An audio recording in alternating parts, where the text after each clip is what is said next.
اندھیروں سے نکالے یہ پھیلائے اجالے یہ کھولے بند آنکھوں کو گرتوں کو سنبھالے یہ۔ الحمدللہ رب العالمین والصلاة والسلام علی سید المرسلین اما بعد فاعوذ باللہ من الشیطان الرجیم بسم اللہ الرحمن الرحیم۔ الصلاة والسلام علیک یا رسول اللہ وعلی آلک واصحابک یا حبیب اللہ۔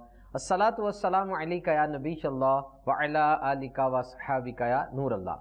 فرمان مصطفیٰ صلی اللہ تعالی علیہ وسلم، اے لوگوں، بے شک بروز قیامت اس کی دہشتوں اور حساب کتاب سے جلد نجات پانے والا شخص وہ ہوگا جس نے تم میں سے مجھ پر دنیا کے اندر بکثرت درود شریف پڑھے ہوں گے۔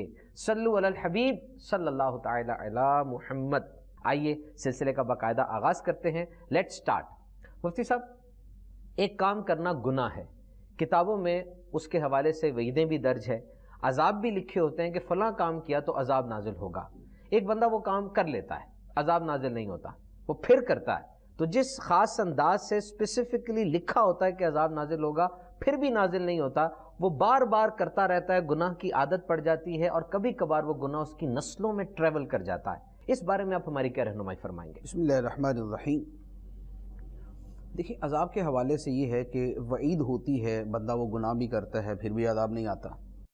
اس کے حوالے سے عرض یہ ہے کہ پہلے نمبر پر تو وعیدیں دو طرح کی ہوتی ہیں۔ ایک ہوتا ہے کہ عذاب کی بات تو کی گئی ہے لیکن وہ آخرت کے عذاب کی بات کی گئی کہ جو یہ گناہ کرے گا، جو یہ عمل کرے گا، اسے یہ عذاب دیا جائے گا، تو وہ عذاب آخرت کے اندر دیا جائے گا، دنیا میں نہیں۔ تو اگر وعید ہی آخرت کے بارے میں ہے تو دنیا کے اندر تو اس کی امید تو خامخواہی کی جائے گی نا، کہ دنیا میں کہاں سے آ جائے گا؟ اب جہنم میں اگر جانا ہے کسی گناہ کی وجہ سے تو وہ تو مرنے کے بعد ہی جائیں گے نا، دنیا کے اندر تو نہیں جہنم میں ڈال دیا جائے گا۔ اب باقی رہا وہ چیزیں کہ وعید تو ہے اور وہ دنیا ہی کے حوالے سے ہے۔ اب دنیا میں بندہ وہ عمل کرتا ہے لیکن وہ عذاب سامنے نہیں آتا، وہ عذاب اترتا نہیں ہے، تو اس کے حوالے سے عرض یہ ہے کہ عذاب الہی کے بارے میں دو تین چیزیں ایسی ہیں کہ جو ذہن میں اگر رکھیں تو پھر اس طرح کا شبہ نہیں آئے گا۔ پہلی بات تو یہ ہے کہ عذاب کی جو وعید ہوتی ہے کہ اگر یہ عمل کرو گے تو تمہارے اوپر یہ عذاب آئے گا، اس کا مطلب ہوتا ہے تم پر یہ عذاب آ سکتا ہے، یہ نہیں کہ آ کر ہی رہے گا اور بہر صورت میں عذاب دیا ہی جائے گا، یہ مراد نہیں ہوتا۔ کیوں؟ اس لیے کہ اللہ تعالیٰ کا جو عفو و کرم ہے، جو اس کی رحمت ہے، وہ بھی ساتھ میں چل رہی ہوتی ہے۔ سبحان اللہ۔ بیسیوں نہیں، ہزاروں نہیں، لاکھوں مرتبہ ایسا ہوتا ہے کہ بندہ گناہ کرتا ہے اور اس گناہ کی وجہ سے وہ اس خاص عذاب کا مستحق ہو جاتا ہے، لیکن اللہ تعالیٰ اپنے کرم سے معاف کر دیتا ہے، اللہ تعالیٰ اپنے فضل سے اسے عذاب نہیں دیتا، یا اس بندے کا کوئی دوسرا عمل ایسا ہوتا ہے کہ جو اس عذاب کی راہ میں رکاوٹ بن جاتا ہے۔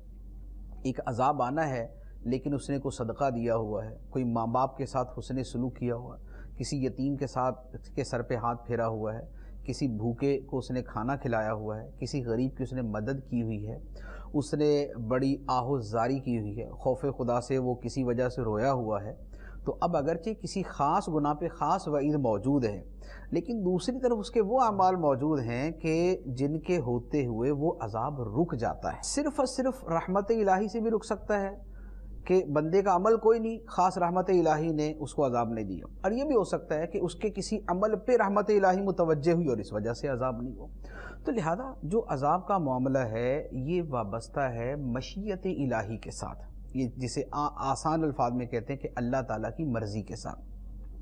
گویا جب عذاب کی وعید ہوتی ہے تو اس کا مطلب یہ بنتا ہے کہ اگر تم یہ گناہ کرو گے تو تم عذاب کے مستحق بن جاؤ گے، حقدار بن جاؤ گے، آئے گا نہیں آئے گا یہ بات کی بات ہے، حقدار بن جاؤ گے۔ ہاں، اب اللہ تعالیٰ کی مرضی ہے کہ تمہیں عذاب دیتا یا نہیں دیتا۔ تو کسی شے کا استحقاق اور حقدار ہو جانا یہ اور چیز ہے، اور اس شے کا مل جانا یہ اور چیز ہے۔ ایک ڈاکٹر MBBS اپنا کورس کرتا ہے، یہ کورس فارغ ہونے کے بعد اب وہ ہاؤس جاب کرتا ہے، یا کورس کیا تو اس کورس کے اندر اس کا استحقاق ہے کہ وہ ہاؤس جاب کرے۔ اچھا، ہاؤس جاب ہو چکی ہے تو اب اس کا حق ہے کہ اسے جاب ملے۔ لیکن جاب بہرحال اور چیز ہے اور اس کا حقدار ہونا اور چیز ہے. ہو سکتا ہے کہ حقدار تو ہے لیکن کسی وجہ سے جاب نہیں مل رہی، کوئی بھی اس کا ریزن ہو سکتا ہے. اسی طریقے سے بندہ جب کوئی عمل کرتا ہے تو اس عمل کی وجہ سے اگر کوئی سزا ہے تو یہ سزا کا مستحق بن گیا، لیکن سزا دینی تو اللہ تبارک و تعالی نہیں ہے، وہ چاہے دے چاہے نہ دے.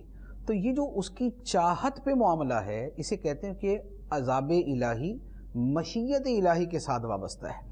اللہ تعالیٰ چاہے گا تو بندے کو عذاب ہوگا، چاہے گا تو نہیں ہوگا. تو لہذا بہت مرتبہ عمل کیا جاتا ہے لیکن وہ عذاب نہیں آتا، وہ سزا سامنے نہیں آتی. تو اس کی وجہ یہ ہوتی ہے کہ وہاں پر یا تو رحمت الہی نے اس کو معاف کر دیا، یا اس کے کسی عمل کی وجہ سے اللہ تعالیٰ نے اس کی سزا کو مؤخر کر دیا، یا پھر بندے کو اللہ تعالیٰ موقع عطا فرماتا ہے کہ یہ توبہ کر لے. اور توبہ کا موقع اللہ تعالیٰ بڑی کثرت کے ساتھ دیتا ہے، بار بار موقع دیتا ہے، بار بار موقع دیتا ہے. اچھا، ایک تو یہ پہلو ہے. ایک دوسرا پہلو بھی ہے، وہ یہ ہے کہ بہت مرتبہ کیا ہوتا ہے کہ بہت سی سزائیں جو قرآن و حدیث میں بیان کی جاتی ہیں اس کا یہ مطلب نہیں ہوتا کہ اس کو فلاں شخص کرے گا تو اس پہ عذاب اتر آئے گا. بہت سے گناہ ایسے ہوتے ہیں کہ جن پہ عذاب الہی کی جو بات ہوتی ہے وہ تب ہوتی ہے کہ جب پورا معاشرہ اس کے اندر مبتلا ہو جائے یا معاشرے کی اکثریت اس کے اندر مبتلا ہو جائے. اگر چند افراد کسی گناہ کا ارتکاب کرتے ہیں لیکن معاشرے کی اکثریت صحیح راستے پہ ہے تو پھر اللہ تعالیٰ کا عذاب نہیں آتا. جیسے مثال کے طور پہ کسی قوم کے اندر خیانت اگر چند افراد کرتے ہیں تو چند افراد کے خیانت کرنے سے عذاب الہی ان پر نہیں آتا، لیکن اگر پوری قوم ہی خیانت کرنے والی بن جائے، بددیانت ہو جائے، کرپٹ ہو جائے تو پھر عذاب الہی آتا ہے کہ دنیا کے اندر وہ قوم ذلیل و رسوا ہو جاتی ہے. تو لہٰذا بہت مرتبہ جو عذاب کی وعید ہے وہ افراد پہ نہیں ہوتی، اقوام پہ ہوتی ہے. جب اقوام کرتی ہیں تو پھر تباہی ان کے اوپر نازل ہوتی ہے. اچھا، ایک تیسری اور بات عذاب کے حوالے سے بڑی اہم ہے، وہ یہ ہے کہ عذاب دو طرح کے ہیں. ایک عذاب کی وہ خاص صورت، آسمان سے پتھر برسیں، طوفان آ جائے، سیلاب آ جائے، زلزلے سے تباہ ہو جائیں. اس طرح کے جو عذاب ہیں یہ سابقہ امتوں پر آتے تھے اور امت کی امت ہلاک ہو جاتی تھی. لیکن اب عذاب کی یہ صورتیں بہت کم ہیں. اب جو عذاب کی صورت ہے یہ بھی ہو سکتی ہے، یعنی یہ بھی ہو سکتا ہے کہ زلزلہ آئے تو بہت سارے لوگوں کے حق میں تو وہ عذاب نہ ہو لیکن بہت سارے لوگوں کے حق میں عذاب ہی ہو. دونوں صورتیں ہو سکتی ہیں. لیکن بہت مرتبہ یہ ہوتا ہے کہ اس وقت جو دنیا میں عذاب آتا ہے وہ اللہ تعالیٰ لوگوں پر ذلت مسلط کر دیتا ہے، غربت مسلط کر دیتا ہے، بے قراری اور بے چینی مسلط کر دیتا ہے. یہ عذاب الہی کی صورتیں ہوتی ہیں اور اس کا تذکرہ بھی قرآن مجید کے اندر موجود ہے. چنانچہ ایک جگہ پر بنی اسرائیل کا ذکر کرتے ہوئے اللہ تعالیٰ نے ارشاد فرمایا، ضربت علیہم الذلۃ والمسکنۃ، ان پر ذلت اور غربت مسلط کر دی گئی. تو کسی قوم پر اگر بحیثیت مجموعی ذلت مسلط ہے تو یہ قوی اندیشہ ہے اس بات کا کہ یہ عذاب الہی کا شکار ہے. اس قوم کے اوپر جو مجموعی حیثیت سے ذلت ہے، دنیا کے اندر اس کی عزت نہیں ہے، اپنی نظروں کے اندر بھی یہ سمجھتے ہیں کہ ہمارا دنیا کے اندر کیا مقام ہے، تو یہ ایک قسم کی ذلت کی صورت. اور اسی طرح جو مسکنت فرمایا، غربت کی صورت، غربت کا یہ مطلب نہیں ہوتا کہ بھوکا ہی بندہ مر جائے. غربت کا مطلب یہ ہوتا ہے کہ بندے کے دل کی بے قراری اور بے چینی ختم نہیں ہوتی. اگرچہ مال بہت ہے لیکن پھر بھی اس پر عذاب مسلط ہے غربت کا کہ اس کے دل کو قناعت نہیں ہے، اس کے دل کو سکون نہیں ہے، اس کے دل کو چین نہیں ہے. جیسے اب بہت سارے لوگوں کو دیکھتے ہیں پیسہ ہوتا ہے لیکن پھر بھی کہتے ہیں یار چین نہیں ہے زندگی میں، سکون نہیں ہے زندگی کے اندر. یا بہت مال کمانے کے باوجود حرص اتنی غالب ہوتی ہے کہ پھر بھی وہ پائی پائی کے اوپر جو ہے وہ اپنی عزت، جان، مال سب کچھ قربان کرنے کو تیار ہوتے ہیں. کیوں؟ اس لیے کہ اس کے اوپر یہ غربت کا عذاب مسلط ہے. تو عذاب جو ہے وہ اس انداز میں کہ لوگ سمجھے کہ جناب باقاعدہ کوئی آسمان سے عذاب اترے یا کوئی باقاعدہ سیلاب ان کو جو ہے وہ نیست و نابود کر دے یا زلزلہ تباہ و برباد کر دے. ضروری نہیں کہ عذاب اسی صورت میں ہو، ایسی عذاب کی صورتیں بہت کم ہوتی ہیں. اب جو عذاب کی صورت ہوتی ہے وہ ذلت، مسکنت اور خزیون فی الدنیا والآخرہ، دنیا آخرت میں رسوائی کی صورت کے اندر عذاب آتا ہے۔ اندھیروں سے نکالے یہ، پھیلائے اجالے یہ کھولے بند آنکھوں کو، گرتوں کو سنبھالے یہ۔ سیاست سے تجارت تک، سب سے پہلے گھبرانا نہیں، تعلیم سے معیشت تک، آپ کی جیب پہ ڈاکہ ڈالنا جانتے ہیں، صحت سے صنعت تک، چور گھر میں آ چکا ہے جناب اسپیکر۔ حکومتی ایوانوں سے چائے خانوں تک، کوئی نہیں بچ پائے گا تکرار سے۔ کون، کب، کیسے، کیوں جیسے سوال بنتے ہیں موضوع پروگرام تکرار میں۔ دیکھتے رہیے تکرار، کینیڈا سے براہ راست سمینہ جبین کے ساتھ، منڈے ٹو فرائیڈے، صرف آواز انٹرٹینمنٹ پر۔ دعوت اسلامی کا ایک شعبہ جامعۃ المدینہ، جس کی تقریباً 891 برانچز دنیا کے کئی ممالک میں قائم ہیں۔ کم و بیش 67,000 اسلامی بھائی اور اسلامی بہنیں بغیر کسی فیس کے عالم اور عالمہ کورس کر رہے ہیں۔ ان میں ہزاروں وہ ہیں جن کی اکوموڈیشن، کھانا پینا دعوت اسلامی کے ذمے ہے۔ آپ بھی ڈونیشنز کے ذریعے اس شعبے کے ساتھ تعاون کر سکتے ہیں۔ آپ کے چندے یعنی ڈونیشن کو کسی بھی جائز، دینی، اصلاحی، فلاحی، روحانی، خیر خواہی اور بھلائی کے کام میں خرچ کیا جا سکتا ہے۔ جی ٹی اے کا سب سے زیادہ دیکھا جانے والا ٹی وی چینل آواز انٹرٹینمنٹ کے ساتھ مل کر بنائے آپ کے بزنس کو اور بھی بہتر۔ ہم آپ کے کمپنی یا بزنس کو ایک انوکھے انداز میں پیش کریں گے، جس سے آپ کے بزنس میں اور زیادہ اضافہ ہوگا۔ ہمارے فیس بک، یوٹیوب اور ویب سائٹ کو روزانہ لاکھوں لوگ دیکھتے ہیں۔ ہمارے پاس ہر کسی کے ایڈورٹائزمنٹ کی ضرورت کے حساب سے پیکج اویلیبل ہیں۔ آج ہی 4167869809 پر کال کریں اور اپنا ایڈورٹائزمنٹ بک کرائیں۔ آواز انٹرٹینمنٹ، آواز آپ کی، چینل ہمارا، جڑیے ہم سے۔ آواز انٹرٹینمنٹ کینیڈا کا سب سے زیادہ دیکھا جانے والا Urdu Hindi T V channel اب دستیاب ہے سیٹلائٹ اور کیبل پر۔ انڈیا، پاکستان، سعودی عرب، یونائٹڈ عرب امارات، Australia, New Zealand, United kingdom اور کئی سارے ممالکوں میں دستیاب۔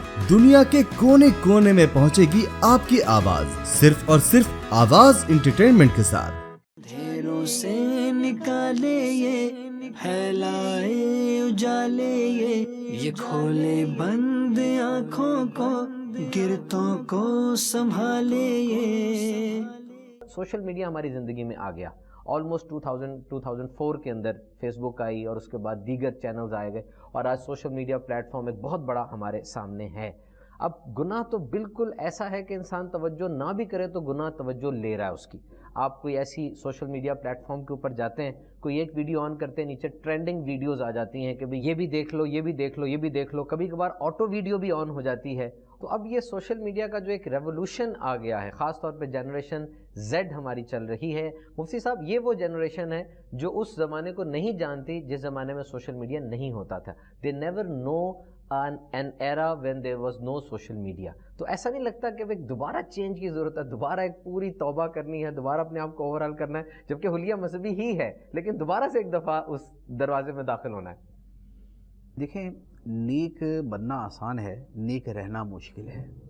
تو نیک بننے میں تو بندہ ایک مرتبہ جذبات میں آ کے یا کسی کے سمجھانے پہ توبہ کر لیتا ہے، نیت کر لیتا ہے، عزم کر لیتا ہے۔ تو وقتی طور پہ تو آدمی یہی سمجھ رہا ہوتا ہے کہ اب جو میں نے توبہ کی ہے، اب یہ تا قیامت نہیں ٹوٹے گی۔ لیکن شاید رات نہیں گزرتی اور ایک دن نہیں پورا ہوتا اور بندے کی توبہ جو ہے نا وہ بالکل مریض سی، کمزور سی لٹک رہی ہوتی ہے کہ بھائی گئی توبہ۔ تو نیک بننا مراد یہ کہ نیکی کی ابتدا کرنا جو ہے یہ بڑا آسان ہے، لیکن نیکی پر ثابت قدم رہنا بڑا مشکل ہے۔ اسی کو استقامت کہتے ہیں، اور اس کی نہایت اہمیت ہے، نہایت فضیلت ہے، نہایت ضرورت ہے۔ قرآن مجید کے اندر بھی اللہ تبارک و تعالیٰ نے ارشاد فرمایا، ان الذین قالوا ربنا اللہ ثم استقاموا، بے شک وہ لوگ کہ جنہوں نے یہ کہا ہمارا رب اللہ ہے، پھر اس پر ثابت قدم بھی رہے۔ ربنا اللہ کہنا تو آسان ہے کہ کہہ دیا، لیکن اس کے بعد اس پر ثابت قدم رہنا یہ بڑا مشکل ہے، کیونکہ ایک غیر مسلم مسلمان ہوتا ہے تو اس کے لیے ہزاروں رکاوٹیں کھڑی ہو جاتی ہیں، مسائل پیدا ہو جاتے ہیں۔ اسی طرح ایک آدمی جب گناہوں سے توبہ کر کے نیکی کی طرف آتا ہے تو گناہ ایسا تو نہیں ہوتا کہ اس نے زندگی میں صرف ایک دن کیا ہوتا ہے، گناہوں بھری زندگی ہوتی ہے۔ اس زندگی کے اس کے بیسیوں دوست ہوتے ہیں، اس کی درجنوں مجلسیں محفلیں ہوتی ہیں، اس کے سینکڑوں تعلقات ہوتے ہیں، اس کا ایک مائنڈ سیٹ بنا ہوتا ہے، اس کا ایک فیملی بیک گراؤنڈ یا اس کی اپنی فیملی اس انداز میں بنی ہوتی ہے، اس کی جاب اس کے ساتھ ریلیٹ کرتی ہے، تو وہ ہر طرف سے جکڑا ہوا ہوتا ہے۔ اب جب اس سے باہر آتا ہے تو جسٹ ایک جھٹکے کے اندر یہ ساری کی ساری چیزیں وہ توڑ کے رکھ دے، یہ آسان نہیں ہوتا۔ اچھا، یا وقتی طور پہ وہ سمجھتا ہے کہ میں نے توڑ دیا، لیکن جو چیزیں دل و دماغ میں رچی بسی ہوں وہ ایسی معمولی نہیں ہوتی کہ بس جب وہ 2 منٹ کے اندر جنا وہ توڑ دی تو اس کے بعد ہمیشہ کے لیے ختم ہو جائیں۔ جن چیزوں کی جڑیں انسان کے اندر اتری ہوئی ہوتی ہیں ان کو نکلنے میں بھی بہت ٹائم لگتا ہے۔ کوئی کسی خاص کوئی ولی کی نظر یا کسی بہت نیک آدمی کی صحبت تو یہ کر سکتی ہے کہ ایک مرتبہ کے لیے ہی پوری زندگی کے لیے تبدیلی آ جائے، لیکن اکثر و بیشتر ایسا نہیں ہوتا۔ تو استقامت بڑی ضروری ہے۔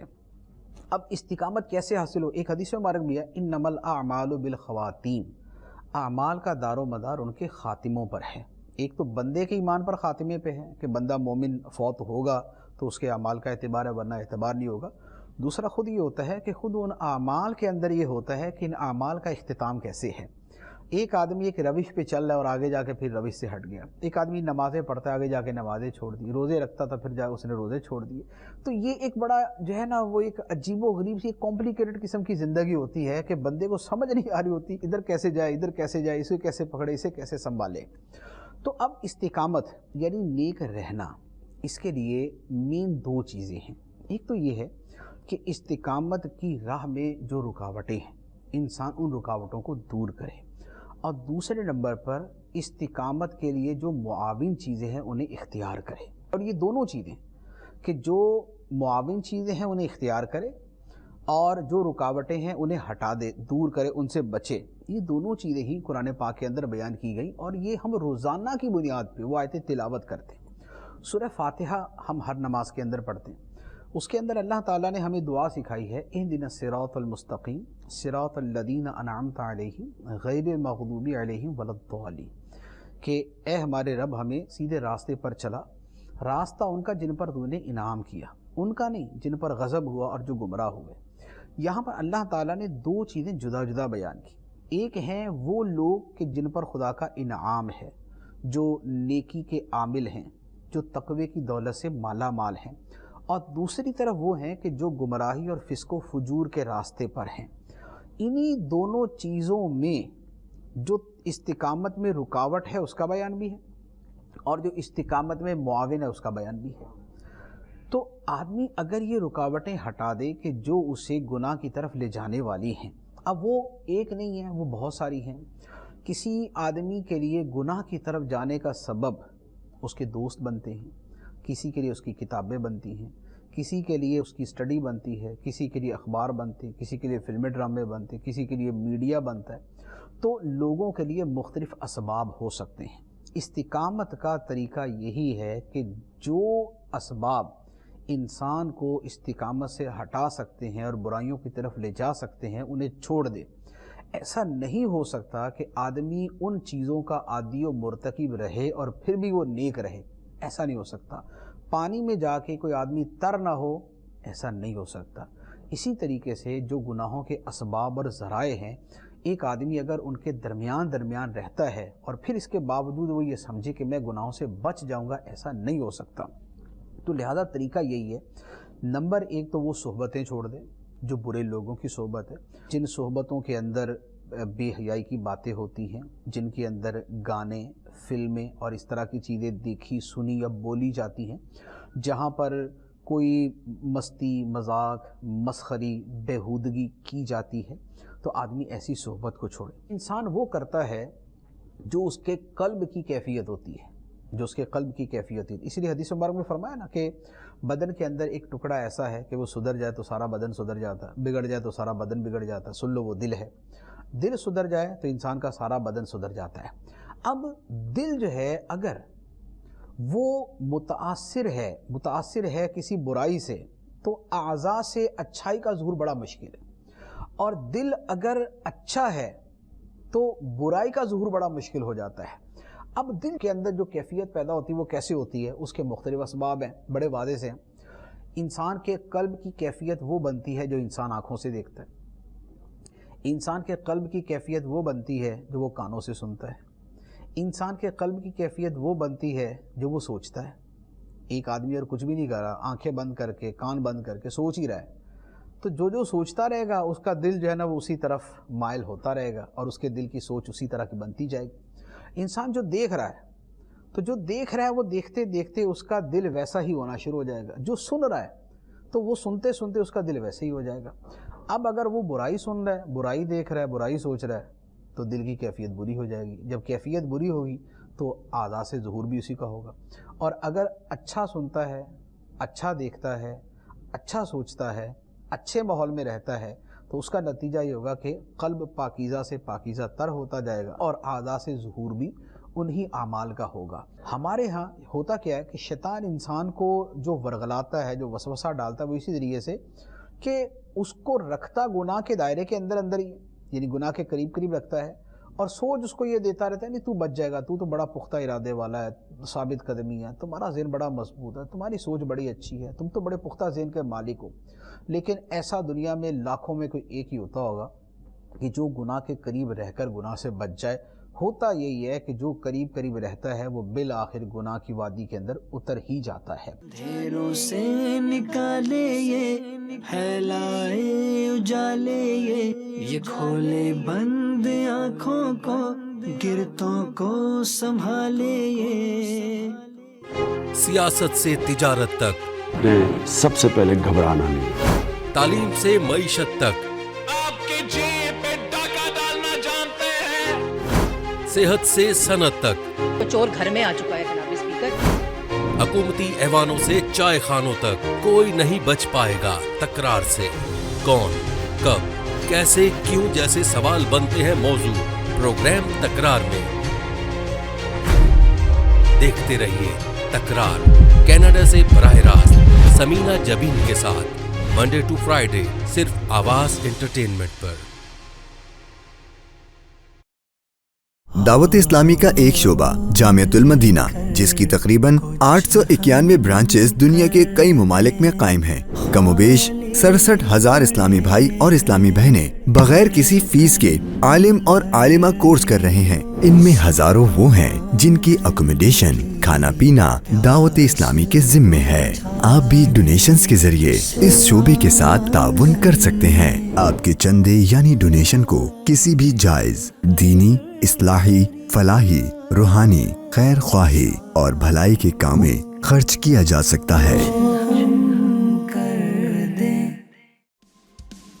جی ٹی اے کا سب سے زیادہ دیکھا جانے والا ٹی وی چینل آواز انٹرٹینمنٹ کے ساتھ مل کر بنائے آپ کے بزنس کو اور بھی بہتر۔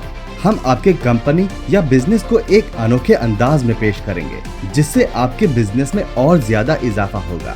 ہمارے فیس بک، یوٹیوب اور ویب سائٹ کو روزانہ لاکھوں لوگ دیکھتے ہیں۔ ہمارے پاس ہر کسی کے ایڈورٹائزمنٹ کی ضرورت کے حساب سے پیکج اویلیبل ہیں۔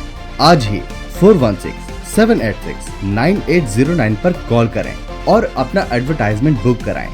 آواز انٹرٹینمنٹ، آواز آپ کی، چینل ہمارا، جڑیے ہم سے۔ آواز انٹرٹینمنٹ کینیڈا کا سب سے زیادہ دیکھا جانے والا Urdu Hindi T V channel اب دستیاب ہے سیٹلائٹ اور کیبل پر۔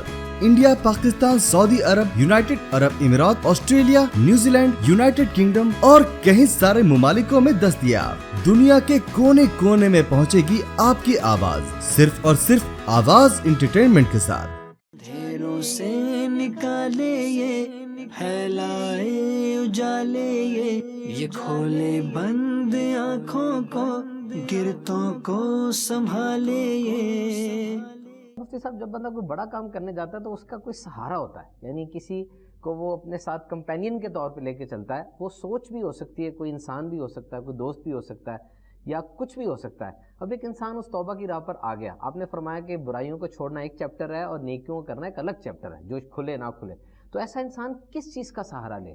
یعنی اپنے ساتھ کس کو سمجھے وہ کہ میری تائید میں کون ہے؟ اکیلا ہے وہ اس وقت، تنہائی میں ہی گناہ کرتا تھا، گناہ سے چھوڑے اب وہ صراط مستقیم پہ جانا چاہ رہا ہے. کس چیز کو بیک اینڈ پہ سمجھے؟ دیکھیں آج کے زمانے میں تو اتنا مشکل نہیں ہے.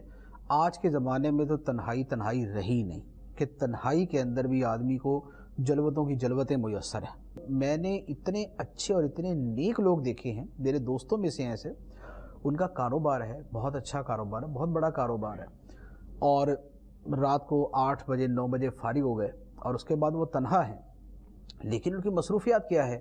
موبائل کے اندر ہی جناب تفسیر کی کتاب ہے، تو ان کا 4-5 گھنٹے کا معمول یہ ہے. میرے ایک دوست ہیں، انہوں نے صرف اپنے اسی موبائل کے ذریعے پوری صراط الجنان مکمل کر لی، 10 جلدیں پڑھ لی. اسی طرح ایک اور ہیں، انہوں نے اور کئی کتابیں پڑھ لی. تو اب کیا ہے کہ دیکھیں اپنی تنہائی کو ان چیزوں کے ذریعے بھی دور کیا جا سکتا ہے، یہ بھی انسان کے دوست بن جاتے ہیں. تو بات یہ ہے کہ تنہائی آج اتنا پرابلم نہیں ہے جتنا کسی پہلے زمانے میں ہوتی تھی. پھر یہ ہے انسان اگر اچھی سوچ کا عادی بن جائے تو یہ اچھی، جس کو وہ کہتے ہیں نا کہ تفکر جو ہے، تفکر بعض اوقات انسان کو وہ مزہ دیتا ہے کہ جو اچھی سے اچھی جلوت اور صحبت بھی اس کو مزہ نہیں دیتی. اس کا تفکر انسان کو جو ہے وہ کہیں سے کہیں لے جاتا ہے. تو لہٰذا اپنی آدمی اگر تنہائی کو کسی بغیر کام کے چھوڑ دے گا نا تو پھر غلط طرف نکل جائے گا. ہوتا کیا ہے کہ انسان کی جو ذات ہے، جو اس کا وجود ہے، جو اس کا وقت ہے، یہ فضا کی طرح ہے. فضا جو ہے وہ کبھی بھی خالی نہیں رہتی. جیسے ہی ہوا ایک طرف سے نکلتی ہے تو اگلی ہوا وہاں اس کو فل کر دیتی ہے، گیپ نہیں رہتا، گیپ فوری طور پہ فل ہو جاتا ہے.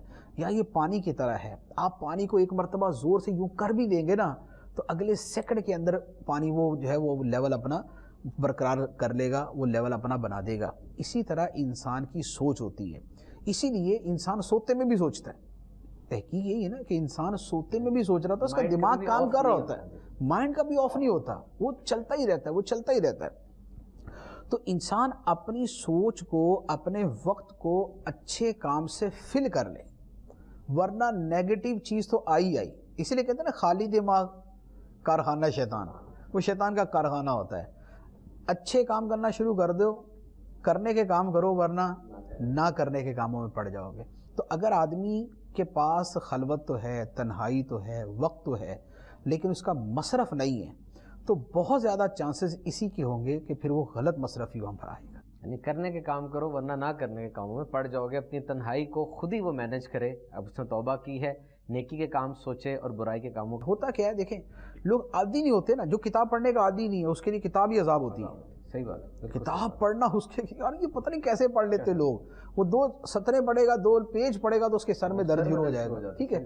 اسی طرح جو آدمی عبادت کا اور ذکر و اذکار کا عادی نہیں ہے، اس کو تھوڑی دیر زیادہ عبادت کرنی پڑ جائے اسی میں پریشان ہو جاتا ہے. آپ نے دیکھا لوگ حج پہ جاتے ہیں اور پریشان بیٹھے ہوتے ہیں، وہ کہتے ہیں یار کریں کیا، کیونکہ زندگی میں کبھی اتنا ذکر اللہ کیا ہی نہیں، کبھی اتنی نمازیں پڑھی ہی نہیں، کبھی اتنی تلاوت کی ہی نہیں. اب وہاں کوئی کام نہیں ہے، کوئی کاروبار نہیں ہے، تو حج پہ جا کے اب پریشان بیٹھے ہوتے اب کیا کریں.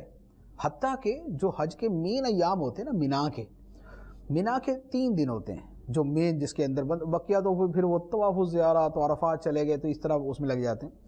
یہ 3-4 راتیں مینا میں گزارنا، 3-4 دن مینا میں گزارنا، لوگوں کی جو حالت ہوتی ہے نا وہ دیکھنے والی ہوتی. وجہ وہی ہوتی ہے کہ عادی ہے نہیں عبادت کے، تلاوت کے، نماز کے، نوافل کے، اور وہاں ہو گئے فارغ. اب فارغ ہیں تو سمجھ نہیں آ رہی، تو پھر جو دنیا جان کے فضول کرتے ہیں وہ کرتے ہیں.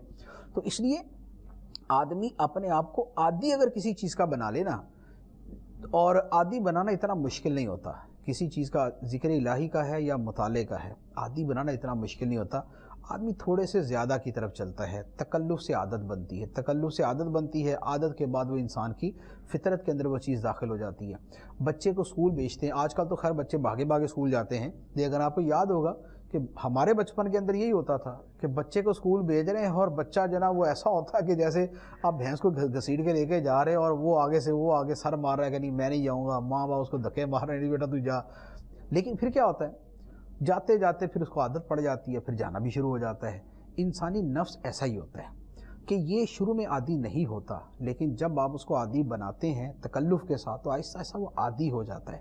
اس لیے اپنی کچھ عادتیں ایسی رکھی جائیں کہ جو انسان کی تنہائی میں کام آنے والی ہو۔ آپ نے دیکھا ہوگا بہت سارے ایسے بوڑھے لوگ کہ جو پوری زندگی فلمیں، ڈرامے اور فسق اور ایسے ہی کاموں میں لگے رہے، وہ بوڑھے ہو کے بھی نیک نہیں بنتے۔ بوڑھے ہو کے بھی ان کو بولے نا نماز پڑھ لے، ان کا من ہی نہیں آتا نماز کی طرف۔ آپ ان کو بولے تلاوت کر لیا کرے، ذکر کر لیا کرے، ان کا ہاتھ ہی نہیں اٹھتا ان کاموں کے لیے۔ وجہ یہ ہے کہ ان چیزوں کی عادت ہی نہیں، عادت پڑی نہیں تھی، لہذا اب یہ کر نہیں سکتے۔ جبکہ جن کو عادت ہوتی ہے تو وقت کے ساتھ ساتھ ان کا رجحان عبادت کی طرف، تلاوت کی طرف، ذکر اللہ کی طرف بڑھتا رہتا ہے۔ تو اپنی کچھ عادتیں وہ لازمی طور پہ ایسی رکھنی چاہیے کہ جو فارغ وقت میں انسان کو کام آئے، ورنہ فارغ وقت کی بوریت جدا ہوتی ہے، ٹینشن جدا ہوتی ہے، برڈن اس کا جدا ہوتا ہے، سٹریس آدمی علیحدہ فیل کرتا ہے اور پھر غلط کاموں میں وہ جدا پڑتا ہے۔ لیکن اگر ایک آدمی نے عادت رکھی ہوئی ہے کہ وہ کچھ نہ کچھ ذکر و اذکار کرتا ہے، تلاوت کرتا ہے اور کچھ مطالعہ کرتا ہے، تو بہت مرتبہ ایسا ہوگا کہ جو اس کا خالی وقت ہوگا وہ ان چیزوں کے ذریعے بڑے اچھے طریقے سے فل ہو سکتا ہے۔ بہت اچھی گفتگو ہوئی اور ہمیں پتہ چلا کس انداز سے ہمیں یہ جو چینج ہوتا ہے اس کو مینیج کرنا ہے۔ اندھیروں سے نکالے یہ، پھیلائے اجالے یہ کھولے بند آنکھوں کو، گرتوں کو سنبھالے یہ۔ سیاست سے تجارت تک، سب سے پہلے گھبرانا نہیں، تعلیم سے معیشت تک، آپ کی جیب پہ ڈاکہ ڈالنا جانتے ہیں، صحت سے صنعت تک، تو چور گھر میں آ چکا ہے جناب اسپیکر۔ حکومتی ایوانوں سے چائے خانوں تک کوئی نہیں بچ پائے گا تکرار سے۔ کون، کب، کیسے، کیوں جیسے سوال بنتے ہیں موضوع پروگرام تکرار میں۔ دیکھتے رہیے تکرار، کینیڈا سے براہ راست سمینہ جبین کے ساتھ، منڈے ٹو فرائیڈے، صرف آواز انٹرٹینمنٹ پر۔ دعوت اسلامی کا ایک شعبہ جامعۃ المدینہ، جس کی تقریباً 891 برانچز دنیا کے کئی ممالک میں قائم ہیں۔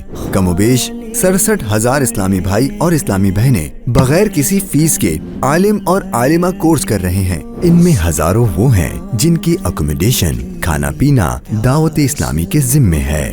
آپ بھی ڈونیشنز کے ذریعے اس شعبے کے ساتھ تعاون کر سکتے ہیں۔ آپ کے چندے یعنی ڈونیشن کو کسی بھی جائز، دینی، اصلاحی، فلاحی، روحانی، خیر خواہی اور بھلائی کے کام میں خرچ کیا جا سکتا ہے۔ جی ٹی اے کا سب سے زیادہ دیکھا جانے والا ٹی وی چینل آواز انٹرٹینمنٹ کے ساتھ مل کر بنائے آپ کے بزنس کو اور بھی بہتر۔ ہم آپ کے کمپنی یا بزنس کو ایک انوکھے انداز میں پیش کریں گے جس سے آپ کے بزنس میں اور زیادہ اضافہ ہوگا۔ ہمارے فیس بک، یوٹیوب اور ویب سائٹ کو روزانہ لاکھوں لوگ دیکھتے ہیں۔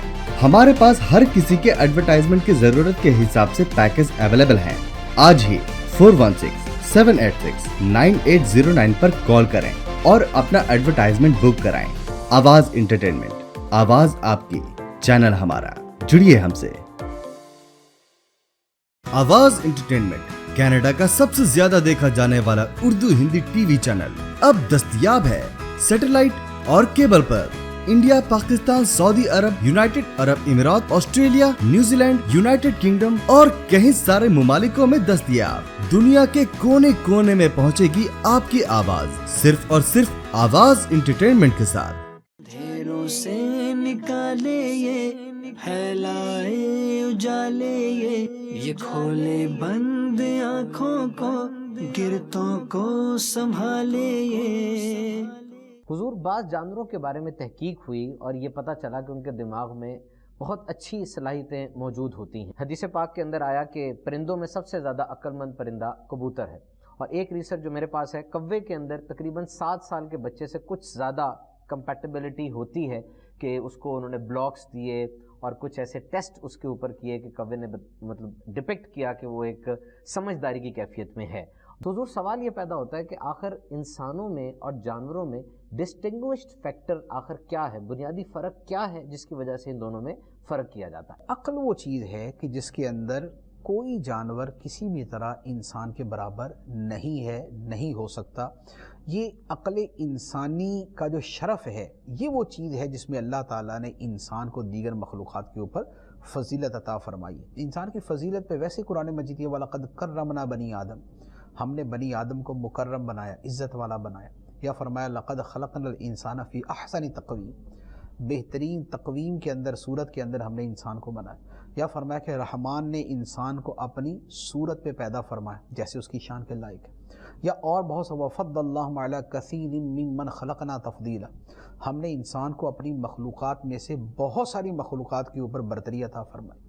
تو یہ انسان کی جو عظمت فضیلت ہے وہ بیان کی گئی، لیکن جو اس کے پیچھے نقطہ ہے وہ اس کی عقل ہے، جو اس کی عقلی صلاحیت ہے وہ ہے۔ اسی لیے آپ آج تک دنیا کے سارے جانور مل کے وہ چیزیں ایجاد نہیں کر سکے جو انسان نے کر دی، ٹھیک ہے؟ انسان نے ہزاروں چیزیں ایجاد کر لی ہیں، کبھی آپ نے جانوروں کا نہیں ایسی کوئی چیز دیکھی۔ وجہ فرق وہ عقل ہے۔ جانوروں کے اندر اب اس کو عقل کہیں یا اس کو کیا کہیں وہ تو ایک ٹرمینالوجی کے اعتبار سے اختلاف رائے ہو سکتا ہے۔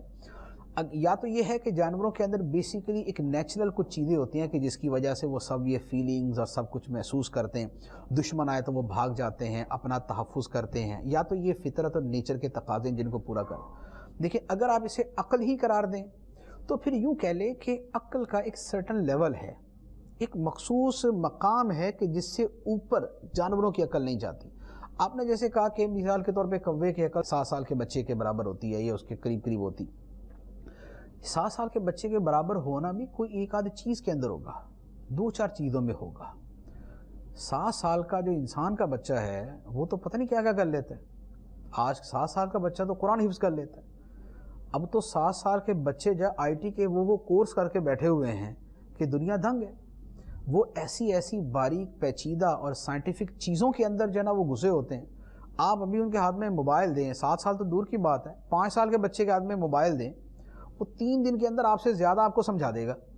ہو سکتا ہے آپ اتنا نہ سمجھ سکے جتنا بچہ آپ کو سمجھا دے گا، کدھر سے کہاں جانا، کیا چیز جا کے دیکھے۔ اور 5 سال بھی دور کی بات، 3 سال کے بچے کو آپ موبائل دے دیں وہی آپ کو کر دے گا۔ اب 16 سال کے کوے کو دے کے دیکھ لیں، آپ نہیں کر سکتا۔ تو اس لیے یہ بھی جو چیز ہوتی ہے نا کہ اتنے فلاں جانور ہے وہ اتنے سال کے بچے کے برابر اس کی عقل ہوتی ہے، وہ عقل کا مطلب یہ ہوتا ہے کہ بعض چیزوں کے اندر اس کا سینس اتنا کام کرتا ہے، ورنہ اللہ تعالیٰ نے جو انسان کو پیدا کیا ہے نا اور جو انسان کو صلاحیتیں دی ہیں اس کی برابری نہیں ہے، انسان کی عقل کی صلاحیت کی برابری نہیں ہے۔ ہاں انسان کی عقل کے بھی آگے درجات ہوتے ہیں، انسان کی 7 سال کی عقل ہے، 10 سال کی عقل ہے، 15 سال کی عقل ہے، 18 سال کی عقل ہے، 40 سال کی عقل ہے۔ تو انسان وقت کے ساتھ ساتھ اس کی عقل امپروو کرتی ہے، وہ سیکھتا ہے۔ اس لیے بہت سارے شرعی احکام ہیں کہ جو اس کے ساتھ ساتھ جو ہے وہ تبدیل ہوتے رہتے ہیں۔ 7 سال کی عمر ہے تو فرمایا بچے کو نماز کا جو ہے وہ تلقین کیا کرو، 10 سال کا تو فرمایا کہ سختی کرو۔ اچھا 15 سال کا ہو جاتا ہے یا اس سے پہلے اگر بلوغت کے آثار پائے جائیں تو بالغ ہو گیا، ورنہ 15 سال میں شریعت کہتی ہے کہ بالغ ہو گیا۔ اب تمام احکام شرع جو اس کے اوپر لازم ہو سکتے ہیں وہ لازم ہو جاتے ہیں، لیکن اس کے باوجود کچھ مالی معاملات ہیں جن کے اندر پھر شریعت نے مزید کچھ گنجائش دی ہے کہ اس کو مزید کچھ اور عمر ہو جائے۔ 40 سال کی عمر کے اندر وہ پختہ عمر کو پہنچ جاتا ہے، پھر اس کے اوپر دیگر بہت ساری ذمہ داریاں آ جاتی ہیں۔ تو انسانی عقل بھی وقت کے ساتھ ساتھ جو ہے وہ ترقی اور عروج کی طرف جاتی ہے۔ اچھا پھر عقل انسانی کے اندر خود اللہ تعالیٰ نے یہ فرق رکھا ہے کہ اس کی بلوغت سے پہلے شریعت کے احکام اس کی طرف متوجہ نہیں ہوتے، بلوغت کے بعد بچہ بالغ ہو جاتا ہے تو شریعت کے احکام اس کی طرف متوجہ ہوتے ہیں، فرض نماز فرض ہو گئی، روزے فرض ہو گئے، دیگر احکام اس کے اوپر لازم ہو جاتے ہیں۔ تو یہ جو جانوروں کی عقل ہے یا سوجھ بوجھ کہہ لے، جو بھی اس کو کہیں، وہ کسی بھی صورت وہ انسان کے برابر نہیں ہوتی۔ وہ ایک آدھ چیز کے اندر تو ہو سکتی ہے کہ اس میں وہ انسان سے زیادہ حس کے اندر طاقت رکھتا ہے، صلاحیت رکھتا ہے، لیکن مجموعی طور پہ عقل انسانی کے برابر نہیں ہو سکتا۔ اور یہی وہ چیز ہے جو اللہ تعالیٰ نے قرآن مجید میں ایک جگہ بیان فرمایا کہ ہم نے آسمانوں پہ، زمین پر اور پہاڑوں پر امانت کو پیش کیا تو انہوں نے اٹھانے سے انکار کر دیا۔ آسمانوں نے کہا کہ ہم یہ امانت نہیں اٹھا سکتے، پہاڑوں نے کہا ہم یہ امانت نہیں اٹھا سکتے، زمین نے کہا ہم یہ امانت نہیں اٹھا سکتے۔ وَحَمَلَهَا الْإِنسان، انسان نے اٹھا لی، انسان نے وہ امانت الہیہ اٹھا لی۔ إِنَّهُ كَانَ ظَلُومًا جَهُولًا، انسان تو بڑا اپنی جان پہ ظلم کرنے والا ہے اور بڑا اپنے نتائج اور مستقبل اور انجام سے بے خبر ہے، جہولہ بے خبر ہے۔ یہ امانت کیا تھی؟ یہ وہی ہے کہ اللہ تعالیٰ نے جو کسی کو مکلف بنانے کے لیے کہ خدا کے احکام اس پر لازم ہو جائیں، اس کے لیے جو بیس اور بنیاد تھی، وہ بیس اور بنیاد عقل ہے، وہ اللہ تعالیٰ نے شعور اور وہ صلاحیت اس بات کی کہ اس کے اوپر احکام الہی لازم ہوں، یہ جو صلاحیت تھی یہ آسمانوں کے سامنے، زمین کے سامنے، پہاڑوں کے سامنے پیش کی کہ کیا تم اسے قبول کرتے ہو کہ تمہیں یہ صلاحیت دے دی جائے، عقل دے دی جائے، شعور دے دیا جائے، لیکن پھر احکام کی پابندی کرنی پڑے گی۔ انہوں نے کہا نہیں، ہم نہیں کر سکتے، ہم نہیں اٹھائیں گے۔ انسان کے سامنے پیش کی، انسان نے قبول کر لی۔ تو انسان کی جو ہمت ہے، جو اس کا حوصلہ ہے، وہ پہاڑوں سے، آسمانوں سے، زمین سے زیادہ ہے۔ اب وہی عقل انسانی اور وہی شعور اور وہی صلاحیت انسان نے قبول کر لی، اسے دی گئی، اور اب وہ اس کے ساتھ وہ چل رہا ہے۔ تو لہذا انسان کی جو عقل ہے اس میں اور جانوروں کے درمیان بہت زیادہ فرق ہوتا ہے۔ مفتی صاحب، یہ جب کسی کو کوئی نعمت ملتی ہے یا کسی چیز کی بات کی گئی تو پھر لائبل بھی وہ اتنا ہی زیادہ ہوگا، مطلب جس طرح آپ نے فرمایا کہ اب عقل و شعور ملا تو اب اس کے اوپر اس کی لائبلٹیز ہیں۔ اب یہ جو حساب کتاب کا کانسیپٹ ہے کہ حساب کتاب بھی اسی عقل کے اوپر ہے، اس کا مطلب جانوروں کے اوپر نہیں ہے، اور کیا کیا لائبلٹیز ساتھ آ گئیں اس کے کہ اگر تمہیں نعمت ملی اور تم نے نعمت ایکسیپٹ کر لی، اور کیا کیا وہ لائبل کس کس چیز کا ہے؟ دیکھیے، جب بھی کسی کو کوئی ذمہ داری دی جاتی ہے تو ذمہ داری کا مطلب صرف موجے کرانا نہیں ہوتا، ایک پیکیج ہوتا ہے نا پورا۔ ایک آدمی کہتا ہے کہ جناب مجھے مثال کے طور پہ آپ اس صوبے کا فلاں بہت بڑا عہدہ دے دیں، آئی جی کا عہدہ دے دیں، تو اس کا مطلب صرف یہ تو نہیں ہوگا کہ جناب اس کو تنخواہ اور سہولیات اور فیسلٹیز جو ہیں بس وہ دے دی جائیں۔ اس کا مطلب یہ ہوگا کہ تمہیں تمہاری صلاحیت کے پیش نظر یہ ذمہ داری دی گئی ہے، اب اس کو صحیح سر انجام دینے پر یہ انعام ہے، اور اس کو صحیح سر انجام نہ دینے کے اوپر یہ سزا بھی ہو سکتی ہے۔ تو جب کوئی ذمہ داری دی جاتی ہے تو اس کی ادائیگی اور عدم ادائیگی دونوں کے نتائج ہوتے ہیں۔ انسان کو اللہ تعالیٰ نے عقل و شعور دیا ہے، اسے ذمہ داری یہ دی ہے، تو اب اس کے بعد جو ذمہ داریاں اس کو دی گئی ہیں وہ اللہ تعالیٰ نے اپنے دین کی صورت میں اس کو، اپنی ہدایت کی صورت کے اندر اس کو عطا فرمائی ہے۔ یہ فرمایا نا کہ پھر تمہارے پاس میری طرف سے ہدایت آئے گی۔ جب آدم علیہ السلام کو زمین پر اتارا گیا تو یہ فرمایا کہ فَإِمَّا يَأْتِيَنَّكُم مِّنِّي هُدًى، پھر اگر تمہارے پاس میری طرف سے رہنمائی آئے تو جو اس کی پیروی کرے گا اس کے لیے انعام ہے، اور جو اس کی پیروی نہیں کرے گا اس کے لیے سزا ہے۔ تو اب ہدایت الہیہ جو ہے وہ دین، اسلام، قرآن کی صورت میں اب موجود ہے، تو جو اس کو فالو کرے گا اس کے لیے انعامات کی پوری ایک فہرست ہے، اور جو اس کو فالو نہیں کرے گا اس کے لیے پھر سزاؤں کی پوری لسٹ ہے۔ اندھیروں سے نکالے یہ، پھیلائے اجالے یہ کھولے بند آنکھوں کو، گرتوں کو سنبھالے یہ